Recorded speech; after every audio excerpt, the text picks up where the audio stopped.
আপনারা একটা বার বলেন, এই যে যারা প্রার্থীরা ভোট চেতে আপনাদের কাছে আসে জান্নাতের টিকিটের নাম বলে আমার মা বোনদের কাছে, এই মুনাফিকি, এই শিরকি যারা করে বেড়াচ্ছে, তাদের কাছে জিজ্ঞেস করবেন একটা কথা, যে এই ভোলাতে বন্যা হয়, খরা হয়, পানি উঠে, করোনা হয়, মানুষের কত অভাব যায়, ঈদ যায়, চাঁদ যায়, জীবনে কোনোদিন আপনি জামাতের কাউরে দেখছেন মানুষের 2 টাকা দিয়ে সাহায্য করতে?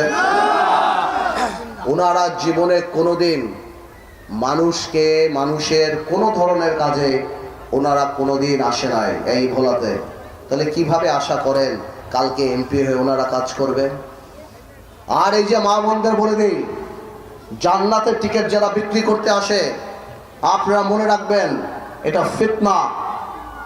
জান্নাতের টিকিট যারা বিক্রি করতে আসে, এটা একটা ধোঁকা। এটা দাজ্জাল বলতো যে এই যে বেহেশত, এই যে দোজখ। আর আমার নবী করিম সাল্লাল্লাহু আলাইহি ওয়াসাল্লাম বলতো ওর বেহেশতই হলো আসলে দোজখ, আর দোজখই হলো বেহেশত। এই ফিতনাকারীদের কাছ থেকে আপনারা দূরে থাকবেন। ভাইয়েরা আমার, 12 তারিখে নির্বাচন। 17 বছর আমরা অনেক কষ্ট করেছি। এত কষ্ট বাংলাদেশের ইতিহাসে কোনো সময় কোনো বিরোধী দল করে নাই। গুম খুনের পরে, জুলাই আন্দোলনে শত শত মানুষ মৃত্যুর পরে এই স্বাধীনতা, আমি বলবো গণতান্ত্রিক স্বাধীনতার একটা স্বপ্ন আমরা দেখতে পাচ্ছি।